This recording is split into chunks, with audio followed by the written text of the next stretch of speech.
Triste sem saber o porquê. Existem momentos da nossa vida em que tudo parece estar ruim e nós nem conseguimos entender a causa. Só quem já passou por períodos chuvosos em sua vida sabe o desespero de tentar identificar o motivo de tanto sofrimento para, a partir daí, podermos enfrentar isso que nos entristece tanto. E é sobre isso que eu quero falar hoje. Acordar com o pé esquerdo é como costumam definir esses dias em que tudo parece ruim, sem um motivo claro e evidente. Em dias assim, nem a sua comida favorita te satisfaz, nem a sua música favorita te faz dançar e nem a sua pessoa mais querida te faz sorrir. Tudo parece simplesmente perder a cor e você se sente extremamente desmotivado. A primeira coisa que precisamos entender é que todos nós já nos sentimos assim. Porém, alguns de nós sentem isso constantemente, tanto que isso até se tornou, para alguns, um estilo de vida. A primeira coisa que eu gostaria de indicar a você é: busque ajuda profissional com um psicólogo, um psiquiatra, e não tenha medo, pois isso não significa que você seja alguém anormal ou que perdeu a sua cabeça. Na realidade, isso só prova que você está vivo, com um cérebro funcional que é capaz de sentir. Mas eu gostaria de deixar uma dica para você que pode soar até boba e simplista no início. Se você puder, nesse momento, feche os seus olhos e deixe vir à sua memória 3 coisas que te fazem feliz. Ou 3 pessoas que te façam feliz, talvez. Você conseguiu pensar nos 3? Com qual velocidade você conseguiu fazer isso? Foi difícil? Se a resposta for sim, eu quero que você perceba como algo que parece fácil a princípio foi tão difícil de ser executado. E algo que era para ser simples se tornou quase que um exercício físico. Isso acontece porque nós estamos acostumados a armazenar tudo aquilo que nos faz mal, muito mais do que aquilo que nos deixa bem. E somos assim desde que o mundo é mundo, até mesmo por uma questão de sobrevivência. Quando a humanidade estava se desenvolvendo, por exemplo, ao passarmos por uma situação de perigo, nosso cérebro imediatamente armazenava aquilo. E por quê? Para que aquela situação não pudesse se repetir novamente. Simples assim. Mas o mesmo não acontece quando experimentamos algo que nos deixa felizes. Pois naquele momento de felicidade, o que ocorre é o completo oposto. Nosso cérebro fica desarmado, desatento e confortável. Talvez você se sinta triste sem entender o motivo às vezes, por também não se atentar aos motivos que te fazem feliz, sem que você perceba. Na próxima vez que viver uma experiência positiva, faça um leve esforço para guardar aquilo. Se atente aos cheiros, aos sons, a tudo que te cerca naquele momento. Se atente a como você se sente quando está feliz e deixe essa memória se tornar algo grande e potente dentro de você. Pois imagine uma mente tão cheia de memórias positivas e alegres que, ao invés de apenas ficar triste sem motivo, de vez em quando também se encontrar feliz e satisfeita sem motivo aparente. Não seria ótimo? Pois bem, coloque isso em prática da próxima vez que estiver se sentindo feliz, acolhido, confortável e amado. Aprenda a evitar brigas. Você poderá experimentar uma fase de tranquilidade e paz em sua vida cotidiana e estabelecer um convívio melhor com as pessoas da sua família. Uma das coisas que mais causam ansiedade e agravam uma depressão é uma convivência conturbada com as pessoas que mais amamos. Seja nosso cônjuge, nossos filhos ou alguns parentes mais próximos. A sensação de falarmos de forma negativa com alguém que convive com a gente todos os dias é muito frustrante e pesa muito em nossa consciência. Isso porque nós temos intimidade com essas pessoas. E intimidade significa acesso. Acesso ao jeito da pessoa, aos gostos, às falhas e às qualidades daquela pessoa. Então, quando magoamos alguém próximo, é como se rompêssemos com esse acesso, pois a tendência da pessoa é se fechar ainda mais e não compartilhar sua vida conosco. Outro motivo pelo qual nos frustramos tanto quando entristecemos uma pessoa amada é porque estamos sempre em busca de nos tornarmos melhores, sempre querendo aprender a amar e procurando nos conhecer cada vez mais, para não deixarmos que as nossas batalhas internas interfiram na vida dos outros. Mas quando lançamos palavras duras contra quem convive conosco todos os dias, é como se nada do que aprendemos e absorvemos tivesse efeito algum em nossa vida. E isso nos deixa frustrados com a gente mesmo. Mas existem formas de evitarmos algumas coisas, e uma delas é o hábito de discutir constantemente por tudo. Comece pensando na forma como você fala com alguém que você ama, quando ela faz algo mínimo que te chateia. A primeira coisa é atribuir aquilo à personalidade dela.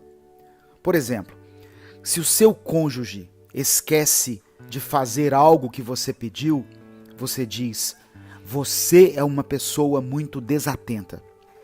Você só pensa nas suas coisas. E etc. E logo em seguida, uma discussão gigante começa a acontecer. Sabe por quê? Porque você atribuiu um erro à personalidade dessa pessoa. Por mais frequente que algumas coisas sejam, como o exemplo que eu dei, do cônjuge se esquecendo de algo que pedimos, ou um filho que também comete erros, temos que entender que um erro é sempre um erro. E se você não espera não ser resumido aos seus erros, pare também de resumir as pessoas aos erros delas. Isso gera uma raiva instantânea. A conversa sobe de tom. E para voltar ao tom normal é quase impossível depois. Pense 2 vezes antes de falar algo após alguém ter falhado com você, pois dessa forma você conseguirá ver a situação com mais calma.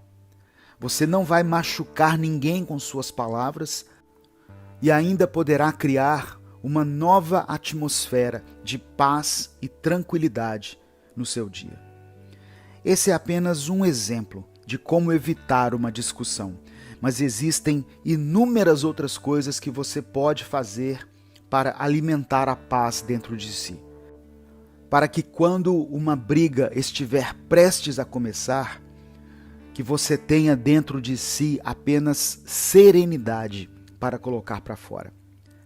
Faça lista de coisas boas, seja apenas na sua mente, ou escreva em algum lugar 5 coisas pelas quais você é grato naquele dia. Isso diminui a sua irritabilidade, pois você se lembra que tem coisas que te deixam feliz em sua vida, e isso te ajuda no tratamento com os outros também. Preste verdadeiramente atenção no que as outras pessoas falam, pois muitas brigas acontecem por causa de desentendimentos. E eu mesmo já presenciei pessoas discutindo como inimigas, sem perceber que ambas estavam defendendo a mesma ideia. Porém, nenhuma delas estava ouvindo a outra. Para ter uma vida mais serena, plante tranquilidade. Evite discussões frequentes. Alimente outro tipo de mentalidade. E não fique se enchendo com coisas que te tirem do sério. Superando a tristeza. Existe uma diferença gigante entre estar triste e viver na tristeza. E muitas vezes, por confundirmos as duas coisas, não conseguimos lidar direito com aquilo que sentimos. Todo mundo que convive com a tristeza causada pela depressão sempre se questiona: será que existe um modo definitivo de acabar com essa dor e sofrimento? A resposta, infelizmente, é não.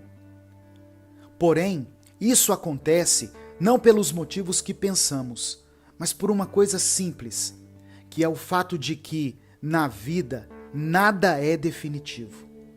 Então não haveria uma forma de definitivamente não sofrermos ao longo da nossa caminhada.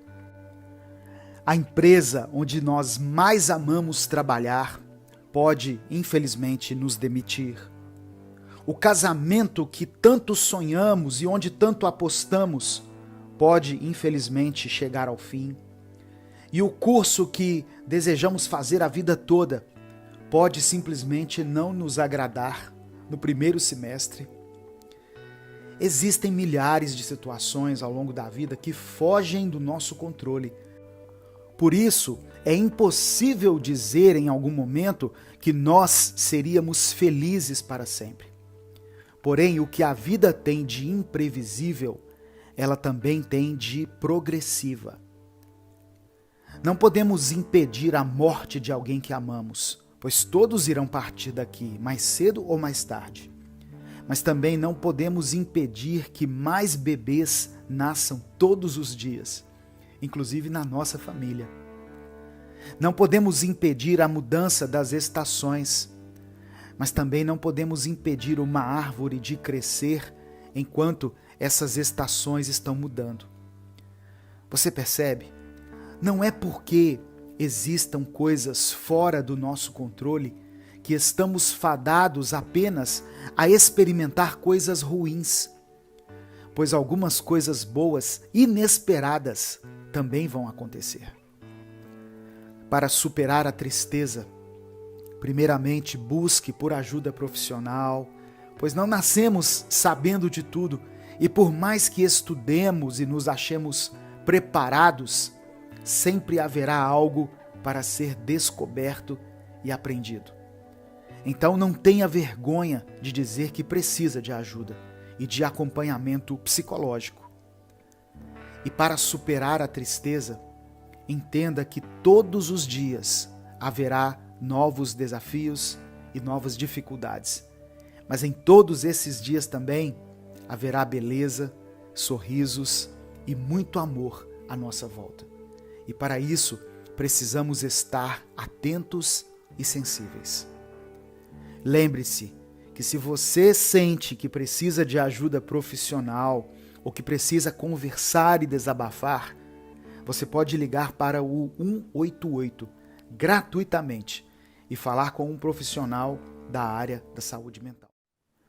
Você sabia que dizer a verdade, além de ser considerada uma virtude, também é considerado um hábito de vida saudável? Quando somos sinceros com nós mesmos e com as pessoas ao nosso redor, proporcionamos um bem-estar físico e mental.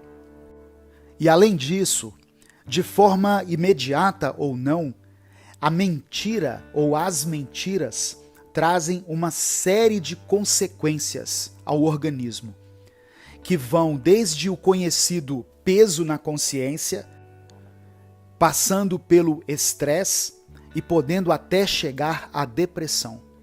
Além de que a mentira nos traz a falta de identidade e autoconhecimento. Por isso, primeiramente, seja sincero com você mesmo e também seja sincero com as pessoas à sua volta. Hoje eu quero falar sobre 5 vantagens de falar a verdade. A primeira vantagem de se falar a verdade é que isso é um processo libertador. Poder falar sem ter medo de desmentir algo já dito é uma forma de ser livre. A verdade é capaz de nos libertar de amarras, mesmo que no primeiro momento ela possa causar dor, mas é uma dor que é passiva até de tratamento. Nesses momentos, quando a verdade aparece, ela se torna uma força de mudança. Segunda vantagem de se viver e falar a verdade: você terá uma vida menos estressada. Mentir gera um estresse desnecessário para a sua vida, já que o nosso organismo automaticamente se prepara para a defesa. Nós ficamos em estado de alerta para evitar sermos descobertos. E dependendo da mentira, dependendo da proporção que ela pode tomar, você poderá provocar estragos na sua vida e nos seus relacionamentos. Terceira vantagem de se falar a verdade: ter uma consciência tranquila. Mentir nos faz sentir culpa, principalmente quando envolve alguém que gostamos. Normalmente as pessoas chamam de mentirinha ou mentiras inocentes, que nós criamos para não magoar os outros ou para nos justificarmos. Mas quando vivemos e falamos a verdade, nós temos uma consciência tranquila. E não há preço que se pague por uma consciência tranquila, por você deitar no seu travesseiro e ficar em paz. Quarto benefício de falar a verdade: melhora a memória. Quando falamos a verdade, a nossa memória funciona de acordo com a nossa necessidade, sem forçar. E isso vai tornar a nossa vida mais leve. Mas quando falamos a mentira e queremos viver nessa mentira, nós precisamos continuar mentindo, continuar sustentando aquela falsa realidade ou aquela falsa ideia que criamos. E isso vai demandar organização, memória e atenção. E além de muitos recursos que vamos ter que despender, inclusive os recursos cognitivos. E quanto maior o esforço cognitivo, mais haverá um desgaste psicológico, que pode levar à depressão, à ansiedade exacerbada e tantas outras coisas. E para encerrar, quando falamos a verdade, nós teremos uma melhor qualidade de vida. Falar a verdade permite ser quem você realmente é, sem medo de falar algo que te comprometa ou que te desminta. Torna os seus dias mais leves, sem estresses desnecessários ou tensão. Além disso, tem um ditado popular que diz assim: a mentira tem perna curta. Ou seja, um dia ou outro, a verdade pode vir à tona e causar uma situação desagradável. Quando falamos a verdade, nós somos libertos do medo, nós aliviamos a nossa tensão, diminuímos o nosso estresse e restabelecemos dentro de nós uma harmonia entre o nosso corpo e a nossa alma. Falar a verdade e viver a verdade é algo que vai contribuir com a nossa saúde de uma forma integral. Eu sou Edivaldo Oliveira e esse foi o Minuto Reflexão de hoje.